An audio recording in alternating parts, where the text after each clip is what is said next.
தெய்வம் இயேசுவல்லால் இந்த நானிலத்தில் வேறு தெய்வம் இல்லை. நம்முடைய தெய்வம் இயேசுவல்லால் இந்த நானிலத்தில் வேறு தெய்வம் இல்லை.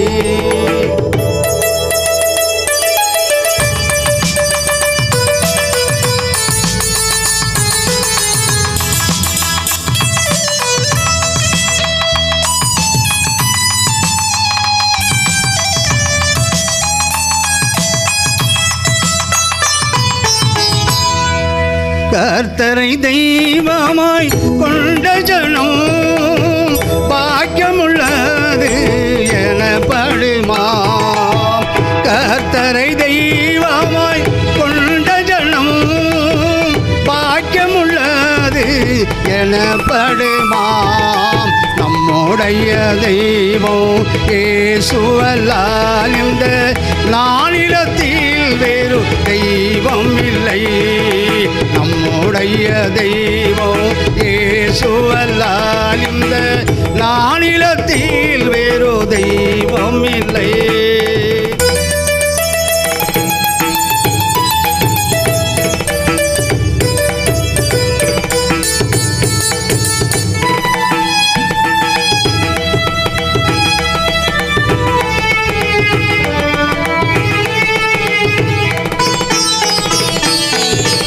கற்சிலை பேசுமோ வாய் திறந்து நம் கர்த்தர் இயேசு என்றும் ஜீவிக்கிறார்.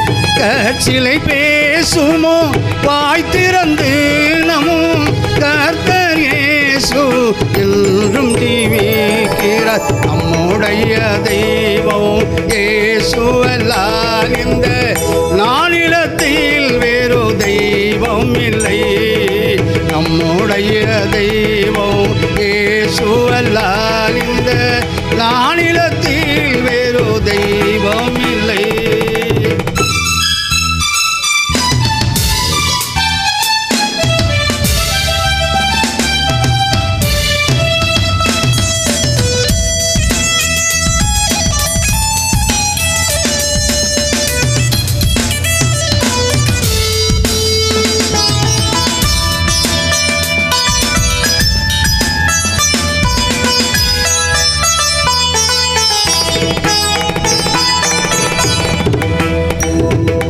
மறப்பலொத்தாய் தன் பாலகனை நான் மறப்பதில்லை என் அன்பு தெய்வம். மறப்பலொத்தாய் தன் பாலகனை நான் மறப்பதில்லை என் அன்பு தெய்வம். நம்முடைய தெய்வம் இயேசுவல்லால் இந்த நானிலத்தில் வேறு தெய்வம் இல்லை. நம்முடைய தெய்வம் இயேசுவல்லால் இந்த நானிலத்தில் வேறு தெய்வம் இல்லை. நம்முடைய தெய்வம் இயேசுவல்லால் இந்த நானிலத்தில் வேறு தெய்வம் இல்லை. ஆண்டவராகிய இயேசு கிறிஸ்து நாமத்தில் உங்களுக்கு எல்லாருக்கும் என்னுடைய நன்றியை நான் தெரிவித்துக் கொள்கிறேன். என்னுடைய ஊழியங்களுக்காக ஜெபித்துக் கொள்ளுங்கள். ஊழியங்களுக்காக உதவி செய்யுங்கள். தொலைக்காட்சி ஊழியத்தை ஆண்டவர் ஆசீர்வதிக்க முடியாத உங்கள் தனி ஜெபத்திலும் காணிக்கையிலும் என்னுடைய ஊழியத்தை தாங்குமாறு நான் தாழ்மையாக கேட்டுக்கொள்கிறேன். கர்த்தர் உங்கள் ஒவ்வொருவரையும் ஆசீர்வதிப்பாராக. ஆமென். இந்த நாளிலே ஆண்டவருடைய வார்த்தைக்கு நேராக நாம் கடந்து செல்வோம். அப்போஸ்தலனாகிய பவுல் பிலிப்பியருக்கு எழுதின நிருபம் 4ஆம் அதிகாரம் 6ஆம் வசனம் 7ஆம் வசனம். நீங்கள் ஒன்றுக்கும் கவலைப்படாமல் எல்லாவற்றையும் குறித்து உங்கள் விண்ணப்பங்களை ஸ்தோத்திரத்தோடு கூடிய ஜபத்தினாலும் வேண்டுதலினாலும் தேவனுக்கு தெரியப்படுத்துங்கள். அப்பொழுது எல்லா புத்திக்கும் மேலான தேவ சமாதானம் உங்கள் இருதயங்களையும் உங்கள் சிந்தைகளையும் கிறிஸ்து இயேசுக்குள்ளாக காத்து கொள்ளும். Do not be worried about anything, but in everything by prayer and petition with thanksgiving present your request to God என்று சொல்லி ஆங்கிலத்தில் எழுதப்பட்டிருக்கிறது. அருமையான தேவஜனமே, நம்முடைய கவலைகள், பாரங்கள் எல்லாவற்றையும் ஆண்டவருடைய சமூகத்திலே நாம் வைப்போம். பிரியமானவர்களே, ஆண்டவருக்கு நம்முடைய கவலைகளை நாம் தெரியப்படுத்துவோம். உலகில் கவலை இல்லாதவர்கள் யாரும் இல்லை. பிரியமானவர்களே, எல்லோருக்கும் ஒவ்வொரு விதமான கவலை இருப்பதை நாம் பார்க்கிறோம். ஆனால் சத்திய வேதம் சொல்கிறது, நீங்கள் ஒன்றை குறித்தும் கவலைப்படாதீர்கள். ஆமென், ஹல்லேலூயா. ஏன் கவலைப்படக்கூடாது பிரியமானவர்களே? நீதிமொழியின் புஸ்தகம் 12ஆம் அதிகாரம் 25ஆம் வசனம் சொல்லுகிறது, கவலை மனுஷனுடைய இருதயத்தை ஒடுக்கும். வியாதிக்கு காரணம் கவலை என்று மருத்துவர்கள் சொல்கிறார்கள். பிரியமானவர்களே, இருதயத்தை ஒடுக்கக்கூடிய சக்தி கவலைக்கு உண்டு என்று சொல்லி மருத்துவர்கள் சொல்வதை நாம் பார்க்கிறோம். ஆதலால் ஆண்டவராகிய இயேசு கிறிஸ்து பரிசுத்த மத்தேயு எழுதின சுவிசேஷம் 6ஆம் அதிகாரம் 27ஆம் வசனத்திலே சொல்கிறார், கவலைப்படுகிறதுனாலே உங்களில் எவன் தன் சரிகிற அளவோடு ஒரு முழத்தை கூட்டுவான் என்று சொல்லி ஆண்டவர் சொல்வதை நாம் பார்க்கிறோம். உங்கள் கவலை எதுவாக இருந்தாலும் அன்பானவர்களே, தேவனிடம் தெரியப்படுத்துங்கள். பிரியமானவர்களே, 1 பேதுருவின் புஸ்தகம் 5ஆம் அதிகாரம் 7ஆம் வசனம் சொல்கிறது, அவர் உங்களை விசாரிக்கிறவரானபடியால் உங்கள் கவலைகளை எல்லாம் அவர் மேல் வைத்து விடுங்கள் என்று சொல்லி வேதத்தில் வாசிக்கிறோம். Cast all your worriness on him, for he cares about you என்று சொல்லி ஆங்கிலத்தில் எழுதப்பட்டுகிறது. அநேகருக்கு பிள்ளைகளை குறித்ததான கவலை, குடும்பத்தை குறித்ததான கவலை, எதிர்காலத்தை குறித்ததான கவலை, பிள்ளைகளின் திருமணத்தை குறித்து கவலை, கடன் பாரங்களை குறித்து கவலை. எந்த கவலையானாலும் ஆண்டவருக்கு நம்முடைய கவலைகளை நாம் தெரியப்படுத்துவோம். பிரியமானவர்களே, சிலர் கவலைகளை மறக்க மதுபானம் குடிக்கிறார்கள், சினிமா தியேட்டருக்கு போகிறார்கள், சிலர் சிற்றின்ப காரியங்களிலே ஈடுபடுவதை நாம் பார்க்கிறோம். இவைகள் எல்லாம் ஒரு குறிப்பிட்ட நேரம் மட்டும்தான் பிரியமானவர்களே நம்முடைய கவலைகளை மறக்க செய்யும். அது மட்டுமில்லாமல் இந்த காரியங்கள் தேவனுக்கு விரோதமான பாவம் என்று சொல்லி வேதத்தில் வாசிக்கிறோம். பரிசுத்த லூக்கா எழுதின சுவிசேஷம் 21ஆம் அதிகாரம் 34ஆம் வசனம் சொல்கிறது, இங்கு ஒரு கவலையை குறித்து வேதம் நமக்கு எச்சரிப்பதை நாம் பார்க்கிறோம். லௌகீக கவலை. பிரியமானவர்களே, அநேக தேவ பிள்ளைகள் உலக பிரகாரமான கவலைக்கு ஆளாகி கொண்டிருக்கிறார்கள். ஆனால் வேதம் சொல்கிறது, 1 யோவான் 2ஆம் அதிகாரம் 15ஆம் வசனம், உலகத்திலும் உலகத்தில் உள்ளவைகளிலும் அன்பு கூறாதீர்கள். 1 யோவான் 2ஆம் அதிகாரம் 17ஆம் வசனம் சொல்கிறது, உலகமும் அதன் இச்சையும் ஒழிந்து போம். 1 யோவான் 2ஆம் அதிகாரம் 16ஆம் வசனம் சொல்கிறது, மாம்சத்தின் இச்சையும் கண்களின் இச்சையும் ஜீவனத்தின் பெருமையுமாகிய இவைகளெல்லாம் உலகத்தில் உண்டானவைகள் என்று சொல்லி வேதத்தில் நாம் வாசிக்கிறோம். அநேக தேவனுடைய பிள்ளைகள் ஆண்டுடைய வசனத்தை கேட்கிறார்கள், சுவிசேஷ கூட்டத்துக்கு திரளாய் செல்கிறார்கள், தொலைக்காட்சியின் மூலமாகவும் ஆண்டோடைய வார்த்தையை கேட்கின்றார்கள். ஆனால் அவருடைய வாழ்க்கையில் இந்த லௌகிக கவலைகளால் ஆட்பட்டு அவர்கள் கவலைக்கு ஆளாகுவதை நாம் பார்க்கிறோம். என் அருமையான தேவச்சனமே, அப்போஸ்தலனாகிய பவுல் கொலோசியர் நிருபம் 3ஆம் அதிகாரம் 2ஆம் வசனத்தில் சொல்கிறார், பூமியில் உள்ளவைகளை அல்ல மேலானவைகளை தேடுங்கள் என்று சொல்லி பவுல் சொல்வதை நாம் பார்க்கிறோம். Set your affection on things above, not on things on the earth என்று சொல்லி ஆங்கிலத்தில் எழுதப்பட்டுகிறது. தீத்தின் புஸ்தகம் 2ஆம் அதிகாரம் 12ஆம் வசனத்திலே வேதம் சொல்கிறது, நாம் லௌகிக இச்சைகளை வெறுக்க வேண்டும். யாக்கோபின் புஸ்தகம் 4:4 சொல்கிறது, உலக சிநேகம் தேவனுக்கு விரோதமான பகை என்று சொல்லி வேதத்தில் வாசிக்கிறோம். உலகத்துக்கு சிநேகிதனாய் இருக்கிறவன் தேவனுக்கு பகைஞனாய் இருக்கிறான்னு சொல்லி வேதம் சொல்கிறது பிரியமானவர்களே. ஆதலால் பவுல் ரோமர்கள் நிருபம் 12ஆம் அதிகாரம் 2ஆம் வசனத்திலே சொல்கிறார், நீங்கள் இந்த பிரபஞ்சத்திற்கு ஒத்த வேஷம் தெரியாமல் நீங்கள் மறுரூபமாகுங்கள் என்று சொல்லி பவுல் சொல்வதை நாம் பார்க்கிறோம். Do not be conformed to this world, but be transformed by the renewal of your mind என்று சொல்லி ஆங்கிலத்தில் எழுதப்பட்டிருக்கிறது. நம்முடைய மனம் புதிதாக மாற வேண்டும் பிரியமானவர்களே. உலக கவலைகளை விட்டு வெளியே வாருங்கள் என்று சொல்லி ஆண்டவர் உங்களோடு பேசிக் கொண்டிருக்கிறார்.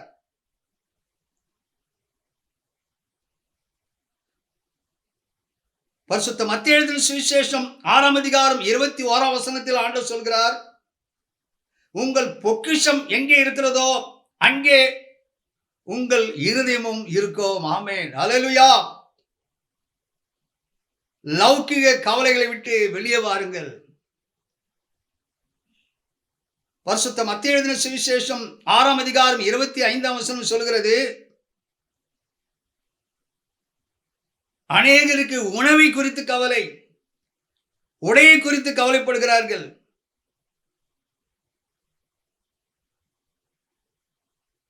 இங்கு ஆண்டவர் முதலாவது தேவனுடைய ராஜ்யத்தையும் அவருடைய நீதியையும் தேடுங்கள், பிறகெல்லாம் உங்களுக்கு கூட கொடுக்கப்படும் என்று சொல்லி ஆண்டவர் சொல்கிறார். ஏன் உடையை குறித்து கவலைப்படுகிறீர்கள்? உணவை குறித்து கவலைப்படுகிறீர்கள்? உங்களுடைய தேவைகளை நான் சந்திப்பேன், ஆனால் நீங்கள் செய்ய வேண்டியது முதலாவது என்னை தேடுங்கள் என்று சொல்லி ஆண்டவர் உங்களோடு கூட பேசிக் கொண்டிருக்கிறார். பிரியமானவர்களே, நம்முடைய ஆண்டவர் நம்மை ஒருபோதும் மறக்காத தெய்வம். பிரியமானவர்களே, ஏசாயா 49ஆம் அதிகாரம் 15-16 ஆண்டவர் சொல்கிறார், ஸ்திரியானவள் தன் கற்பத்தின் பிள்ளைக்கு இறங்காமல் தன் பாலகனை மறப்பாலோ? அவர்கள் மறந்தாலும் நான் உன்னை மறப்பதில்லை. இதோ என் உள்ளங்கைகளில் உன்னை வரைந்திருக்கிறேன், உன் மதில்கள் எப்போது என் முன் இருக்கிறது என்று சொல்லி ஆண்டவர் சொல்கிறார். பிரியமானவர்களே, எந்த நாளிலே நாம் உணவை குறித்தோ உடையை குறித்தோ இருப்பிடத்தை குறித்தோ நாம் கவலைப்படாதபடி தேவனுடைய ராஜ்யத்தை நாம் தேடுவோம். பிரியமானவர்களே, ஆண்டவர் நம்முடைய தேவைகளை சந்திப்பார். சங்கீதம் 34ஆம் சங்கீதம் 10ஆம் வசனம் சொல்கிறது, சிங்கக்குட்டிகள் தாட்சி அடைந்து பட்டினியாய் இருக்கும், கர்த்தரை தேடுகிறவர்களுக்கோ ஒரு நன்மையும் குறையப்படாதுன்னு சொல்லி வேதத்தில் வாசிக்கிறோம். சங்கீதம் 37ஆம் சங்கீதம் 25 தாவீது ஒரு விசுவாச அறிக்கையை அவர் செய்கிறார். நான் இளைஞனாய் இருந்தேன், முதிர் வயதிலும் ஆனேன், ஆனாலும் நீதிமான் கைவிடப்பட்டதையும் அவன் சந்ததி அப்பத்துக்கு இறந்து திரிகிறதையும் நான் காணவில்லை என்று சொல்லி தாவீது விசுவாச அறிக்கை செய்வதை நாம் பார்க்கிறோம். என் அன்பு தேவ ஜனமே, தொலைக்காட்சியின் முன்பதாக உட்கார்ந்து கொண்டு ஆண்டுடைய வார்த்தையை கேட்டுக்கொண்டிருக்கிற நீ உணவை குறித்து கவலைப்பட்டுக் கொண்டிருக்கிறாயா? உடையை குறித்து கவலைப்பட்டுக் கொண்டிருக்கிறாயா? வீட்டை குறித்து கவலைப்பட்டுக் கொண்டிருக்கிறாயா? ஆண்டவர் உன் கவலைகளை போக்குவார். ஆமென், அல்லேலூயா. ஆதியாகமம் 45ஆம் அதிகாரம் 20ஆம் வசனத்திலே இங்கு பார்வோன் யோசேப்பின் குடும்பத்துக்கு ஒரு வாக்குறுதியை கொடுப்பதை நாம் பார்க்கிறோம். உங்கள் தட்டுமுட்டுகளை குறித்து கவலைப்பட வேண்டாம், எகிப்து தேசமெங்கும் உள்ள நன்மை உங்களுடையது என்று சொல்லி இங்கு பார்வோன் யோசேப்பின் குடும்பத்துக்கு ஒரு வாக்குறுதியை கொடுப்பதை நாம் பார்க்கிறோம். நம்முடைய வாழ்க்கையில வீட்டு சாமான்களை குறித்து அநேகர் கவலை கொண்டிருப்பதை நாம் பார்க்கிறோம். என் வீட்டிலே பீரோ இல்லையே, கட்டில் இல்லையே, மேஜை இல்லையே. வீட்டு பொருள்களை குறித்து நாம் கவலைப்பட்டுக் கொண்டிருக்கிறோம். பிரியமானவர்களே, கொரியாவிலே ஒரு போதகர் பாலங்கிசோ, அவர் ஆண்டவருக்கு ஊழியம் செய்து கொண்டு வந்த காலத்தில் அவர் உட்கார்வதற்கு ஒரு நாற்காலி இல்லை, எழுதுவதற்கு டேபிள் இல்லை பிரியமானங்களே. ஆனால் ஆண்டவரிடத்தில் ஜெபித்தார், ஆண்டவரே எனக்கு ஒரு நல்ல ஒரு டேபிளும் நாற்காலியும் நீங்கள் கொடுக்க வேண்டும் என்று சொல்லி. அப்பொழுது ஆண்டவர் அவரை பார்த்து கேட்டாராம், மேஜையும் நாற்காலியும் கேட்கின்றாய், எந்த வகை மரத்தினால் அது இருக்க வேண்டும் என்று சொல்லி ஆண்டவர் கேட்டாராம். அப்பொழுது பாலங்கிசோ அவர்கள் சொன்னார்கள், தேக்கு மரத்தினால் எனக்கு அது வேண்டும். ஆனால் என்ன நடந்தது? கொரியா தேசத்திலே வெளிநாட்டுக்கு சென்ற ஒரு குடும்பம் பாலங்கிசோ அவர்களை அழைத்து ஒரு நல்ல தேக்கு மரத்தினாலான மேஜையும் நாற்காலியும் கொடுத்து விட்டு சென்றார்களாம். ஆமென், அல்லேலூயா. நம்முடைய தேவைகளை ஆண்டவர் சந்திப்பார் பிரியமானவர்களே. அப்போஸ்தலனாகிய பவுல் மெலித்தா தீவிலே, அந்நியர்கள் இருக்கிற இந்த தீவிலே அவர் தங்கின போது வேதம் சொல்கிறது, அந்நியராகிய மெலித்தா தீவு மக்கள் பவுலின் தேவைகளை சந்தித்து கப்பலிலே ஏற்றினார்கள் சொல்லி அப்போஸ்தலர் நடபடிகள் 28ஆம் அதிகாரம் 10ஆம் வசனம் சொல்கிறது. அருமையான தேவஜனமே, நம்முடைய வீட்டில் உள்ள பொருள்களை குறித்து நாம் கவலைப்பட தேவையில்லை. நம்முடைய தேவைகளை ஆண்டவர் கட்டாயம் சந்திப்பார். 2 சாமுவேலின் புத்தகம் 17ஆம் அதிகாரம் 27 29 வரையில் வாசித்து பாருங்கள். வனாந்தரத்தில் போய் கொண்டிருந்த தாவீதை பர்சிலா என்ற மனிதன் மூலமாக ஆண்டவர் அங்கு பராமரிக்கிறதை நாம் பார்க்கிறோம் பிரியமானவர்களே. இந்த நாளிலே நம்முடைய ஆண்டவர் நம்முடைய வீட்டு பொருள்களை சந்திப்பார். நம்மை பராமரிக்கிற தெய்வமாக ஆண்டவர் இருக்கிறார் பிரியமானவர்களே.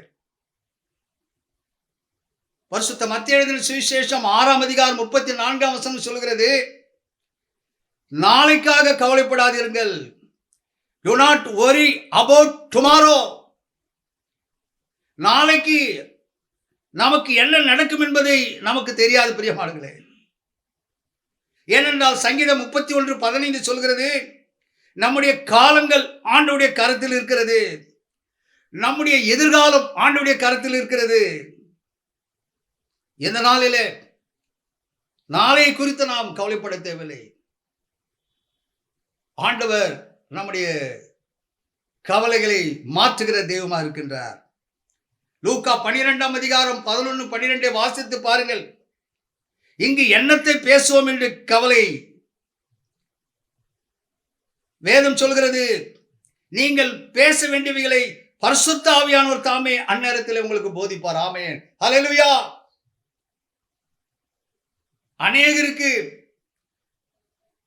என்னால் நன்றாக பேச முடியவில்லையே, ஆண்டவருடைய வார்த்தை எடுத்து சொல்ல முடியவில்லையே என்று சொல்லி அநேகருக்கு கவலை. யாத்திராகமம் 3ஆம் அதிகாரம் 10 11 வாசித்து பாருங்கள். இங்கு மோசேயை நோக்கி ஆண்டவர் சொல்கிறார், நீ இஸ்ரவேல் புத்திரராகிய என் ஜனத்தை எகிப்திலிருந்து அழைத்து வரும்படி உன்னை பார்வோனுக்கு அனுப்புவேன் என்றார். அப்பொழுது மோசே சொல்கிற காரியம் என்னவென்று சொன்னால், ஆண்டவரே, இதற்கு முன்னாவது தேவரீர் உமது அடியனோடு பேசினதுக்கு பின்னாவது நான் வாக்கு வல்லவன் அல்ல, நான் திக்குவாயும் மந்தனா உள்ளவன் என்றான். அப்பொழுது கர்த்தர் மோசேயை நோக்கி, மனுஷனுக்கு வாயை உண்டாக்கினவர் யார்? ஊமையனையும் செவிடனையும் பார்வை உள்ளவனையும் குருடனையும் உண்டாக்கினவர் யார்? கர்த்தராகிய நான் அல்லவா? ஆதலால் நீ போ, நான் உன் வாயோடு இருந்து நீ பேச வேண்டியதை உனக்கு போதிப்பேன் என்றார். நம்முடைய ஆண்டவர் பேதைகளுக்கு ஞானத்தை கொடுக்கிற தெய்வம். ஆமென், அல்லேலூயா. பரிசுத்த ஆவியானவர் உங்களை பேச வைப்பார். அல்லேலூயா. கடைசியாக பரிசுத்த லூக்கா எழுதின சுவிசேஷம் 10ஆம் அதிகாரம் 40 41 வாசித்து பாருங்கள். இங்கு மார்த்தாள் என்ற ஒரு ஸ்திரீயுடைய கவலை. ஆண்டவர் அவளை பார்த்து சொன்னார், மார்த்தாளே மார்த்தாளே, நீ அநேக காரியங்களை குறித்து கவலைப்பட்டு கலங்குகிறாய், தேவையானது ஒன்று. மரியாள் தன்னை விட்டு எடுபடாத நல்ல பங்கை தெரிந்து கொண்டாலும் சொல்லி ஆண்டவர் சொல்வதை நாம் பார்க்கிறோம். என் அருமையான தேவஜனமே, அநேகருக்கு தேவையில்லாத காரியங்களை குறித்து கவலை, எந்த கவலையாக இருந்தாலும் இந்த நேரத்தில் ஆண்டவர் உங்கள் கவலைகளை மாற்றுவார். ஆமென், அல்லேலூயா. பரிசுத்த மத்தேயு எழுதின சுவிசேஷம் 8ஆம் அதிகாரம் 6ஆம் வசனத்தை வாசித்து பாருங்கள். 100க்கு அதிபதிக்கு தன் வீட்டு வேலைக்காரன் மீது கவலை. பரிசுத்த மத்தேயு எழுதின சுவிசேஷம் 15ஆம் அதிகாரம் 22ஆம் வசனம் சொல்கிறது, கானானிய ஸ்திரீக்கு தன் மகளின் வியாதிக்காக கவலை. லூக்கா 11:5 சொல்கிறது, சிநேகிதனுக்கு ஒன்றுமில்லாத நிலையில் ஒரு மனிதன் கவலைப்பட்டான் சொல்லி வேதத்தில் வாசிக்கிறோம். லூக்கா 14:20, 1 கொரிந்தியர் 7:33 வாசித்து பாருங்கள். கணவன் மனைவிக்காக கவலைப்படுவது, மனைவி கணவனுக்காக கவலைப்படுவது. 1 தீமோத்தேயுவின் புஸ்தகம் 5:8 சொல்கிறது, சொந்த ஜனங்களின் பேரிலே கவலைப்படுவது. இங்கு சீஷருடைய கவலையை நாம் பார்க்கிறோம். மார்க் 4ஆம் அதிகாரம் 35-38 வரையில் இயேசு படகில் பிரயாணம் செய்த போது அங்கு ஆண்டவர் அயர்ந்து நித்திரை செய்து கொண்டிருக்கிறார். அப்பொழுது திடீரென்று பலத்த சுழல் காற்று உண்டாகி படகு நிரம்பத்தக்கதாக அலைகள் அதன் மேல் மோதிற்று. பிரியமானவர்களே, அப்போது சீஷர்கள் இயேசுவை எழுப்பி, போதகரே, நாங்கள் மடிந்து போகிறது உமக்கு கவலை இல்லையா என்றார்கள். இங்கு சீஷர்களுக்கு உயிர் மேல் கவலை. அல்லேலூயா. அப்போஸ்தலனாகிய பவுல் தன் சரீரத்தில் ஒரு முள் கொடுக்கப்பட்டிருப்பதை அறிந்து ஆண்டவரை நோக்கி ஜெபித்தார். ஆண்டவரே, இந்த முள் என் சரீரத்தில் குத்தி கொண்டிருக்கிறது சுவாமி, இந்த முள்ளை எடுத்து போடு என்று ஜெபித்த போது ஆண்டவர் அவருக்கு வாக்கு கொடுத்தார், என் கிருபை உனக்கு போதும். ஆமென், அல்லேலூயா. ஆண்டவருடைய கிருபை நம்முடைய வாழ்க்கையில போதுமானதாக இருக்கிறது. பிரியமானங்களே, ஆதலால் இந்த நாளிலே உலக பிரகாரமான கவலைகளை நாம் மறப்போம். பிரியமானங்களே, வேதத்தில் நாம் பார்க்கும்போது ஆவிக்குரிய மனிதனின் கவலை வித்தியாசமாக இருக்கும். 1 கொரிந்தியர் 7:32 சொல்கிறது, ஆவிக்குரிய மனிதன் கர்த்தருக்குரியவர்களுக்காக கவலைப்படுவான். 1 கொரிந்தியர் 7:34 சொல்கிறது, சரீரத்தையும் ஆத்மாவை குறித்து கவலைப்படுகின்றவன். எபிரேயர் 2:4 சொல்கிறது, ரட்சிப்பை குறித்து கவலைப்படுகிறவன். 2 கொரிந்தியர் 11:28 சொல்கிறது, சபைகளை குறித்து கவலை. என் அருமையான தேவஜனமே, உங்களுடைய கவலை எப்படிப்பட்ட கவலையாக இருக்கிறது? உலக பிரகாரமான கவலையில சிக்கி கொண்டிருக்கிறீர்களா? ஆண்டவர் உங்கள் கவலைகளை இந்த நாளிலே எடுத்து போடுவார். உங்கள் கவலை எதுவாக இருந்தாலும் இயேசு மீது உங்கள் கவலைகளை வையுங்கள். சங்கீதம் 55ஆம் சங்கீதம் 22ஆம் வசனம் சொல்கிறது, கர்த்தர் மேல் உன் பாரத்தை வைத்துவிடு, அவர் உன்னை ஆதரிப்பார், நீதிமானை ஒருபோதும் தள்ளாட விட்டார் சொல்லி ஆண்டவர் சொல்கிறார். கலங்காதே கலங்காதே, கர்த்தர் உன்னை கைவிட மாட்டார். கலங்காதே கலங்காதே, கல்வாரி மலை மேலே காயம்பட்ட இயேசுவை பார். கல்வாரி மலை மேலே காயம்பட்ட இயேசுவை பார். கரம் விரித்து அழைக்கின்றார், கரம் விரித்து அழைக்கின்றார். நீ கண்ணீரோட ஓடியே வா, நீ கண்ணீரோட ஓடியே வா. கலங்காதே கலங்காதே, கர்த்தர் உன்னை கைவிட மாட்டார். கலங்காதே கலங்காதே, காலமெல்லாம் உடன் இருந்து கரம் பிடித்து நடத்தி செல்வார். காலமெல்லாம் உடன் இருந்து கரம் பிடித்து நடத்தி செல்வார். கண்ணீரெல்லாம் துடைப்பார், கண்ணீரெல்லாம் துடைப்பார். உன்னை கண்மணி போல் காத்திடுவார், உன்னை கண்மணி போல் காத்திடுவார்.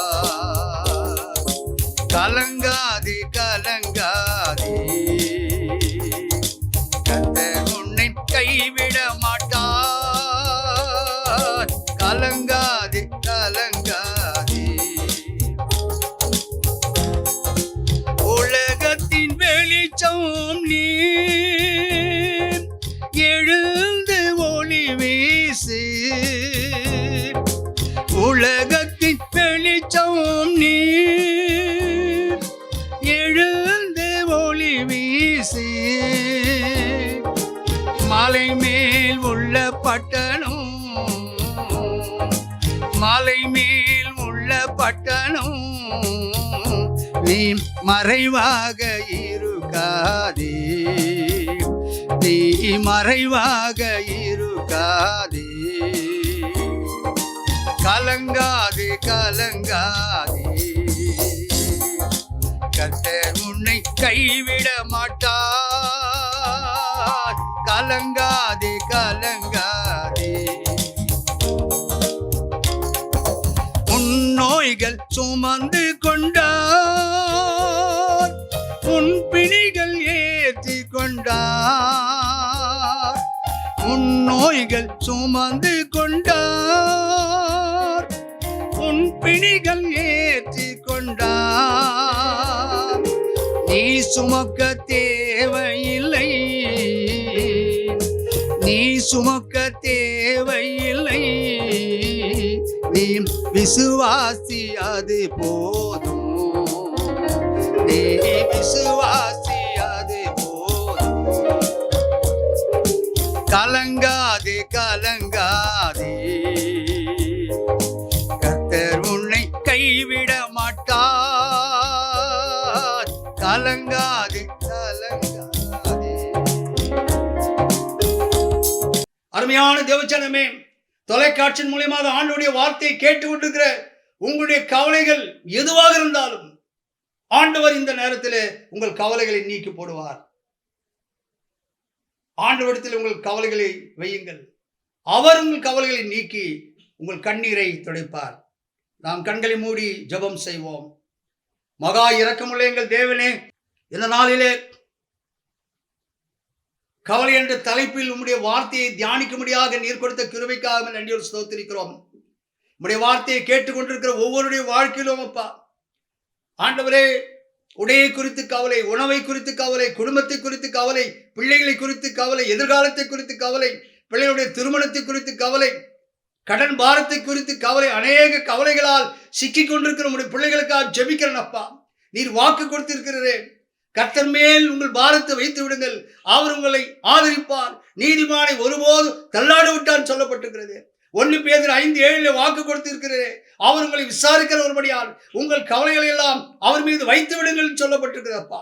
இந்த நாளில் நம்முடைய வார்த்தையை கேட்டுக்கொண்டிருக்கிற ஒவ்வொருவரும் அப்பா கவலையை குறித்து கலங்கி கொண்டில்லாதபடி, மார்த்தாளை போல அப்பா ஆண்டவரே கவலையை குறித்து அவள் கலங்கி கொண்டிருக்கலாதபடி, இந்த மார்த்தாள் ஆண்டவரே மரியாதை குற்றம் சாட்டுவதை நாங்கள் பார்க்கிறோம். விதமாக ஆண்டவரே மார்த்தாளை போல யாராவது ஆண்டவரே மற்ற காரியங்களை குறித்து கவலைப்பட்டு கொண்டிருந்தால் மார்த்தாளுடைய கவலைகளை எடுத்து போடும் அப்பா. கவலையோடு கண்ணீரோடு உடைய வார்த்தையை கேட்டுக்கொண்டிருக்கிற வாழ்க்கையில் இருக்கிற மக்களுடைய வாழ்க்கையில கவலையை போக்கும், அவருடைய கண்ணீரை துடையும் அப்பா. அவருடைய தேவைகளை சந்திக்க முடியாது ஜெபிக்கிறேன். அன்றைய தினம் பார்வோன் யோசேப் குடும்பத்துக்கு வாக்கு கொடுத்தாரு, உங்கள் தட்டுமுட்டுகளை குறித்து கவலைப்படாதீர்கள் என்று சொன்ன ஆண்டவரே, யோசேப்பை ஆண்டவரே குடும்பத்தை பார்வோன் நடத்தினார் சுவாமி. நீர் ஆண்டவரே எங்களுடைய குடும்பத்தை நடத்துகிறவர், எங்களுடைய தேவைகளை சந்திக்கிறவர் ஆண்டவரே. இந்த நாளிலே நம்முடைய வார்த்தையை கேட்கின்ற ஒவ்வொருவரையும் ஆசீர்வதி, அவருடைய கவலைகளை மாற்றும், அவருடைய கண்ணீரை துடைத்தப்பா ஒவ்வொருவரையும் அப்பா ஆண்டவர் உம்மீது நம்பிக்கை வைக்கக்கூடிய பிள்ளைகளாக மாற்றும். வியாதி உள்ள மக்களுக்காக ஜெபிக்கிறேன், வியாதிகளை சுகமாக்கும் அப்பா. கட்டுண்ட மக்களுக்காக ஜெபிக்கிறேன், கட்டுண்ட மக்களுக்கு அப்பா இப்பொழுது விடுதலை தாரும் அப்பா. கடன் பாரத்தில் இருக்க மக்களுக்காக ஜெபிக்கிறேன், கடன் பாரத்தின் விடுதலை தாரும் அப்பா. திருமணமாகாத பிள்ளைகளுக்கு திருமணத்தை கட்டளையிடும் அப்பா. வேலையில்லாத பிள்ளைகளுக்கு வேலையை தாரும் அப்பா. குழந்தை பாக்கியம் இல்லாத ஸ்திரீகளுக்கு குழந்தை பாக்கியத்தை கட்டளையிடும். நம்முடைய வார்த்தையை கேட்டுக்கொண்டிருக்கிற ஒவ்வொருவரையும் ஆசீர்வதியும், அவளுக்கு கவலைகளை மாற்றும். இயேசு கிறிஸ்துவின் நாமத்தில் வேண்டிக் கொள்கிறேன் பிதாவே, ஆமென். தொடர்பு கொள்ள வேண்டிய எங்கள் முகவரி: pastor Wingston James M divinity, Jesus gospel mission, இடம் 1/20 new Bethania Nagar, 3rd street, Ramapuram, Chennai 600089. Cell number 9962966097.